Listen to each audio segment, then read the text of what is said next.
सबसे स्ट्रिक्ट और सबसे बड़ी जेल है। इस मेगा जेल में 40,000 कैदियों की कैपेसिटी है। यहाँ वो कैदी हैं जिन्हें आप सबसे खतरनाक और अनसेफ इंसान मान सकते हैं। तुमने कितने लोगों की जान ली है? 5, 10, कितने? 50 से ज्यादा। MS-13 और बाकी कई गैंग्स। ये जानवर है, ये इंसान नहीं है। ये साइकोपैथ और सोशियोपैथ है, ऐसे लोग जिनसे आप यहाँ मिलने वाले हैं। हम सबसे खतरनाक कैदियों को देखने जा रहे हैं। स्वागत है सी कॉर्ट में, जो कैपेसिटी के हिसाब से दुनिया की सबसे बड़ी जेल है, एल सल्वाडोर में। इसे सबसे खतरनाक क्रिमिनल्स को कैद करने के लिए बनाया गया है। जो यहाँ आते हैं वो जिंदा बाहर जाने की उम्मीद नहीं कर सकते। यहाँ से निकलने का कोई रास्ता नहीं है। तुम यहाँ से कैसे बाहर जाओगे? इस छोटे से देश जिसकी आबादी सिर्फ 60 लाख है, उसको इतनी बड़ी जेल क्यों चाहिए? वजह है खतरनाक गैंग्स। कभी पूरे देश पर राज करने वाले इन गैंग्स पर मार्च 2022 से कड़ी कार्रवाई शुरू हुई। यहाँ के सबसे खतरनाक गैंग लीडर का इंटरव्यू भी करेंगे। जेल में दाखिल होने से पहले हमें अपनी सारी चीजें यहीं छोड़नी होंगी।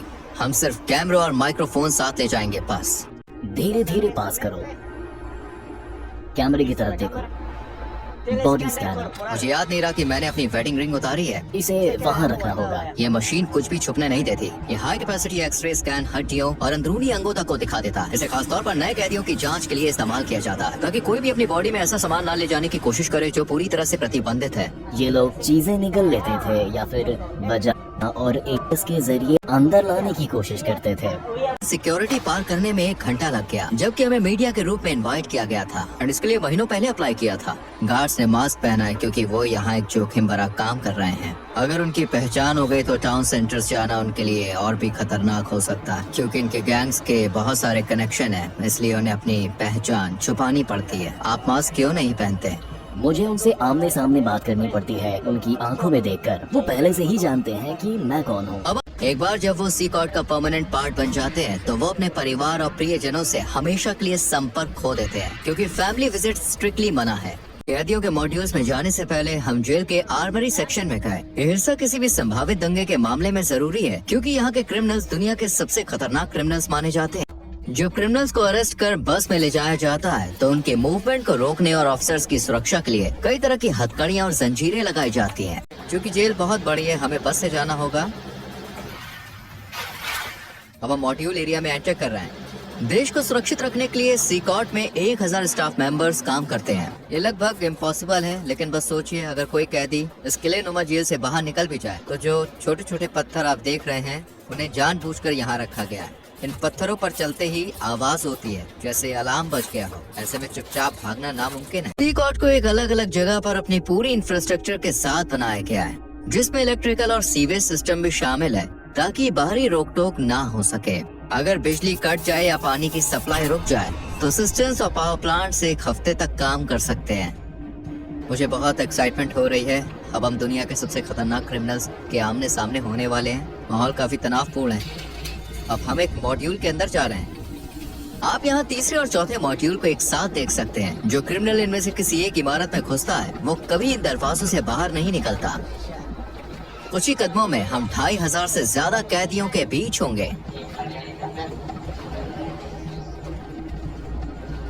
ये ऐसा है जिसे कंट्रोल केओस के बीच कदम रख रहे हैं।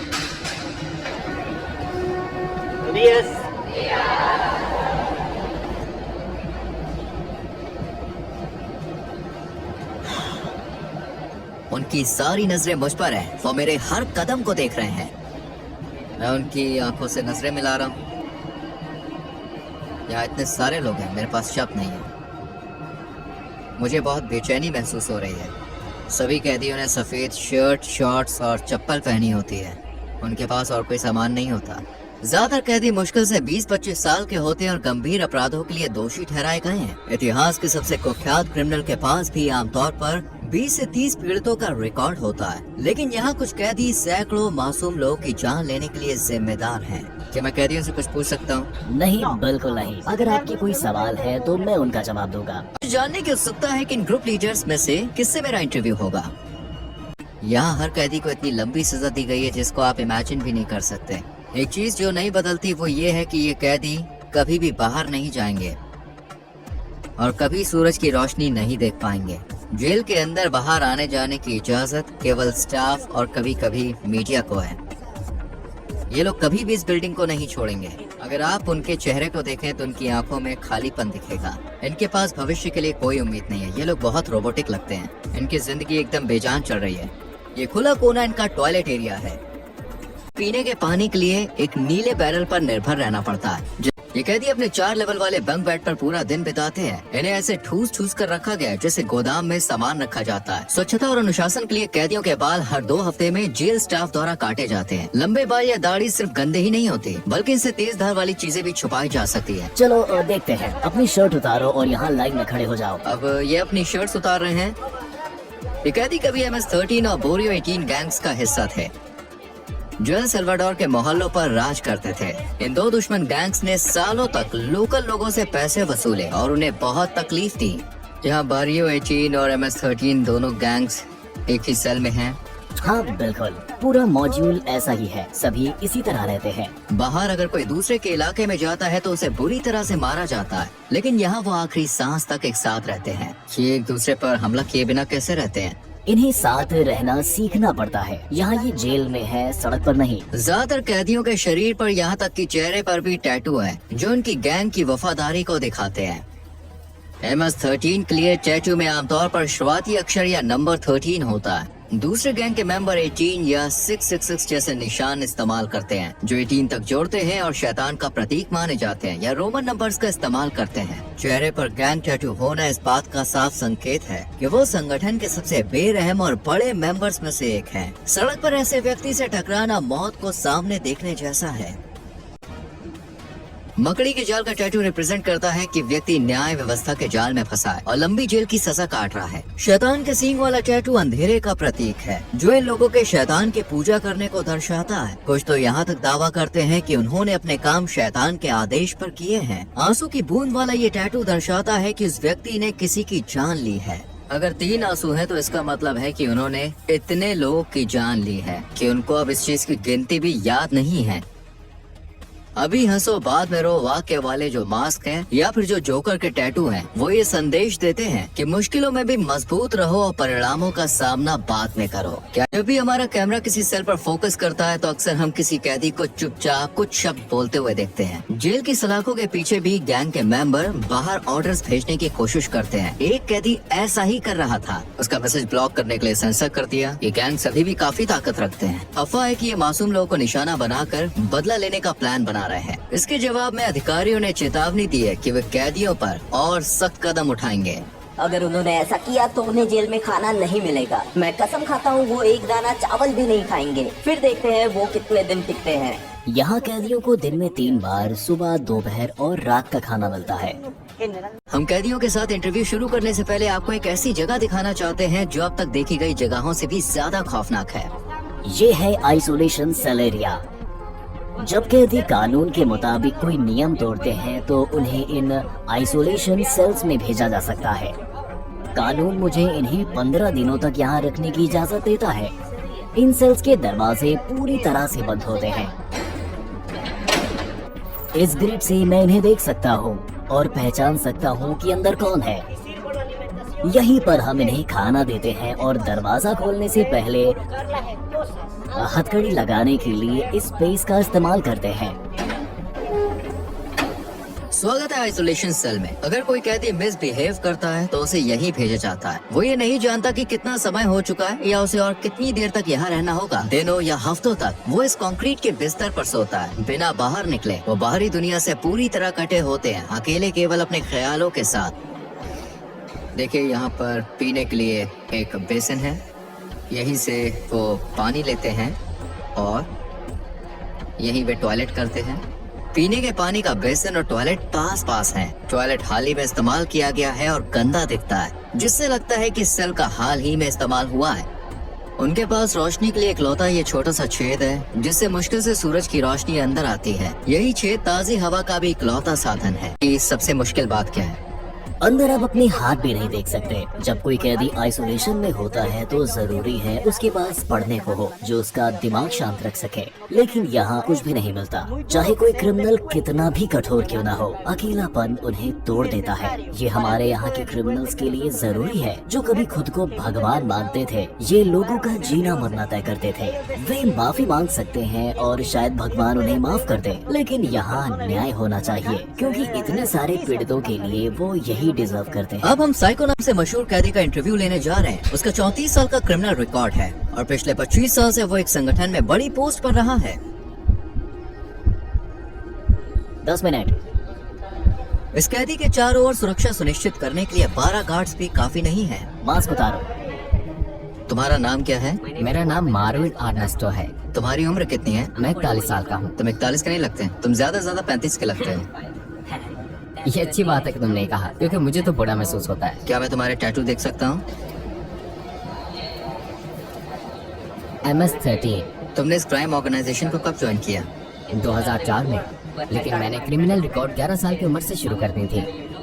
तुमने पहली बार इस रास्ते पर कैसे कदम रखा? जब किसी के पास सिर्फ माँ होती है और माँ काम पर जाती है तो आप सड़क पर सहारा ढूंढते हो। आप किसी को ढूंढते हो जो आपकी मदद कर सके। मैंने सोचा और मेरी माँ गरीब है, मुझे जूते चाहिए, मुझे कपड़े चाहिए, और मैंने चोरी करना शुरू कर दिया। फिर मुझे एक पिता की तरह कोई चाहिए था क्योंकि मैं अपने पिता के साथ बड़ा नहीं हुआ, और मैंने गैंग ग्रुप ढूंढ लिया। मैंने हत्या की और एल सल्वाडोर आ गया अपनी जिंदगी बदलने की कोशिश करते हुए।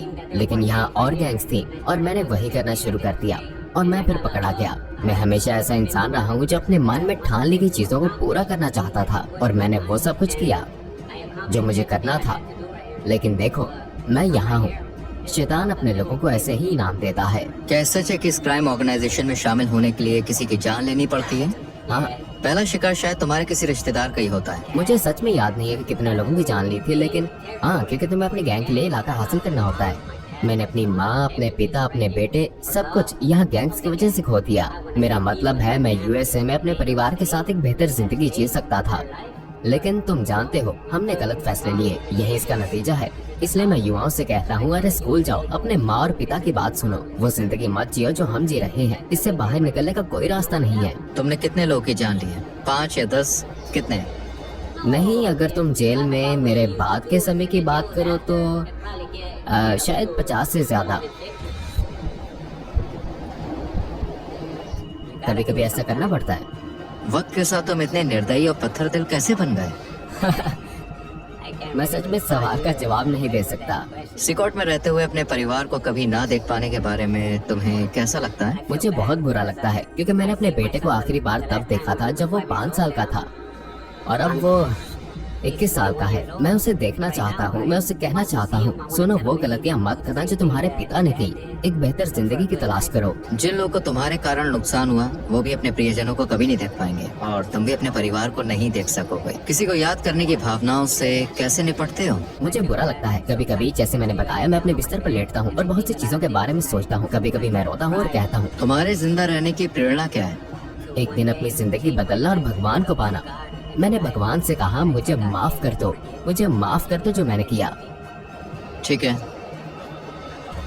आखिरकार हमने सूरज की रोशनी देखी, और सच कहूँ सीकॉट ऐसी जगह है जहाँ आप कभी भी नहीं जाना चाहेंगे, यहाँ तक कि एक विजिटर के तौर पर भी। लेकिन जिन लोगों ने सल्वाडोर के मासूम लोगों को शिकार बनाया, यह अब उनका हमेशा का घर बन गया है। इन क्रिमिनल्स ने निर्दोष लोगों का जीने का हक छीन लिया, और अब वो इसकी कीमत चुका रहे हैं। सल्वाडोर की सरकार का मैसेज साफ है, अब अपराध बर्दाश्त नहीं किया जाएगा और सजा बेहद सख्त होगी। सल्वाडोर में सबसे ज्यादा हाई रेट लाइफ कॉस्ट या फाइट्स की वजह से चरम पर। एक साल में हर 1 लाख लोगों में से 104 अपनी जान गंवा देते थे। पिछली सरकारों ने इन गैंग्स के साथ दोस्तों समझौते किए, लेकिन इससे हमेशा के लिए शांति कभी नहीं आई। हालांकि मौजूदा सरकार का मेथड कंट्रोवर्शियल है, लेकिन 2023 तक ये नंबर तेजी से गिरकर 1 लाख में 2.4 हो गया, जिससे सल्वाडोर पहली बार दुनिया के सबसे सुरक्षित देशों में शामिल हो गया। अब तक के नतीजे साफ हैं, शहरों में शांति लौट आई और मोहल्लों में सुकून देखा जा सकता है। लेकिन उन लोगों का क्या जो गलत तरीके से जेल में डाले गए? क्या ये सही न्याय है या केवल अपराध को काबू में रखने का तरीका? क्या ये एक परमानेंट समाधान है या फिर सिर्फ एक टेम्परेरी उपाय? फिलहाल देखिए, हम आपको बताते हैं, जवाब साफ नहीं है और दुनिया इसे ध्यान से देख रही है। इस डॉक्यूमेंट्री को देखने के लिए धन्यवाद।